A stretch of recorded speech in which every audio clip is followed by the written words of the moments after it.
బాబాయ్ కోసం అబ్బాయి త్యాగం చేశాడు. ఏంటి అంటే మనందరికీ తెలుసు. పెద్ది సినిమా మార్చి 27వ తారీఖున రాబోతుంది. ఇంకేముంది, పెద్దికి ఆ చికిరి సాంగ్తోనే అర్థమైపోయింది ఆ రేంజ్ ఎలా ఉంటుందో, ఎలాంటి స్పాన్ ఉందో. ప్రపంచాన్నే షేక్ చేశారు. ఓన్లీ ఒక యూట్యూబ్లోనే 200 మిలియన్స్ కొట్టేశారంటే పెద్ది స్థాయి ఏంటో ఆలోచించుకోవచ్చు. అది కూడా ఒక్క తెలుగు వెర్షన్లోనే 150 మిలియన్స్ ఉన్నాయంటే ఎంతమంది అభిమానులు పెద్ది కోసం ఎలా వెయిట్ చేస్తున్నారో మనందరం ఇప్పటికే ఆలోచించుకుంటున్నాం. అలాంటి హిస్టరీ క్రియేట్ చేసి ప్రపంచ దేశాలు అన్నింటినీ చుట్టొచ్చేసినటువంటి పెద్ది సినిమా వైబుని కాస్త పోస్ట్ పోన్ చేశారు ఆ అబ్బాయి బాబాయ్ కోసం. బాబాయ్ రిలీజ్ చేయబోయేటువంటి ఉస్తాద్ భగత్ సింగ్ కోసం ఆయన డేట్ని చేంజ్ చేసుకున్నట్టుగా చాలామంది అనుకుంటున్నారు. ఎందుకంటే పవన్ కళ్యాణ్ గారు ఇప్పటికే ఓజీతో ఒక వైబ్ని, ఒక వైబ్రేషన్ని, ఆ ఆరాని ఇంకా మర్చిపోలేకుండానే చేశారు. అలాంటి మేనియా నుంచి కొంచెం పక్కకు తప్పుకునే లోపే మెగాస్టార్ వచ్చి 350 నుంచి 400 కోట్ల హిస్టరీని క్రియేట్ చేసి సరికొత్త ట్రెండ్ని ఆయన మళ్ళీ సెట్ చేసి పెట్టెళ్ళారు.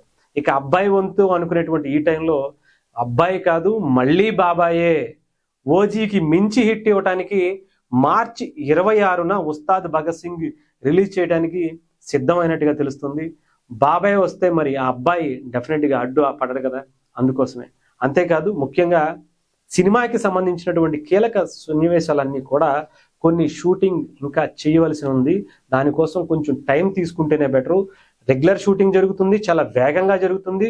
శ్రీలంకలో కావచ్చు, ఇండియాలో కావచ్చు, అలాగే మిగతా దేశాల్లో కూడా ఈ సినిమాకి సంబంధించి షూటింగ్ శరవేగంగా జరుగుతున్నటువంటి ఈ టైంలో ఇంకా కీలకమైనటువంటి సన్నివేశాలు చేసి కొంచెం వర్క్ ఎలాగో ఉంటుంది కాబట్టి మార్చి 27వ తారీఖున పెట్టేసుకుంటే కొంచెం ఇబ్బంది అవుతుందేమో. అలా మళ్ళీ అంటే కాంప్రమైజ్ అయ్యేటువంటి డైరెక్టర్ కూడా కాదు బుచ్చిబాబు గారు. సో అందుకని కొంచెం మే 1కి వెళ్ళాలి. మే 1కి అయితే కంప్లీట్గా సంబర్లో మనం దిగుతాము, సంబర్ అంతా మనం దంచి కొట్టచ్చు అనేటువంటి దాంతో సిద్ధంగా ఉన్నట్టుగా తెలుస్తుంది. అందుకనే ఉస్తాద్ భగత్ సింగ్తో హరీష్ శంకర్ గారు రెడీగా ఉన్నారట. మార్చి 26వ తారీఖున బద్దలైపోవటమే. ఈసారి ఎలా ఉంటుందో తెలుసుగా, హరీష్ శంకర్ గారు, పవన్ కళ్యాణ్ గారు, దేవిశ్రీ ప్రసాద్ గారి కాంబినేషన్లో మనకి గబ్బర్ సింగ్ ఎలాంటి హిట్ ఇచ్చిందో తెలుసు. Trend follow hour, trend set చేస్తారు అనేటువంటి ఆ డైలాగ్స్ కావచ్చు, కంటెంట్ ఉన్నోడికి కట్అవుట్ చాలు అనేటువంటిది ఆ డైలాగ్స్ కావచ్చు. అలాంటి కాంబినేషన్లో మళ్ళీ వచ్చి మొన్న ఒక సాంగ్ రిలీజ్ చేశారు, దేఖ్లేంగే సాలా, చూసినంలే చాలా అని చెప్పి. అలాంటి వైపుతో వస్తున్నటువంటి ఆ సినిమాని మార్చి 26వ తారీఖున ప్రతి సినిమాకి సంబంధించినటువంటి రిలీజ్ని పోస్ట్ పోన్ చేస్తూ అదే బరిలో ఆ గ్యాప్ని పవన్ కళ్యాణ్ గారు ఫిల్ చేస్తున్నారు. Mega power star Ram Charan గారి, గ్లోబల్ స్టార్ రామ్ చరణ్ గారి అభిమానులందరినీ పవన్ కళ్యాణ్ గారు ఆ గ్యాప్ని ఫిల్ చేస్తూ ఒక ట్రెండ్ సెట్ చేయడానికి, ఒక ట్రెండ్ ఇంకొక వైబ్ని తీసుకువెళ్ళడానికి పవన్ కళ్యాణ్ గారు రంగంలో దిగబోతున్నట్టుగా తెలుస్తుంది. పెద్ది డెఫినెట్గా మే 1 నుంచి చెప్పి కూడా అంటున్నారు. ఇంకా రిలీజ్ డేట్ మార్చమని కూడా చెప్తున్నారు.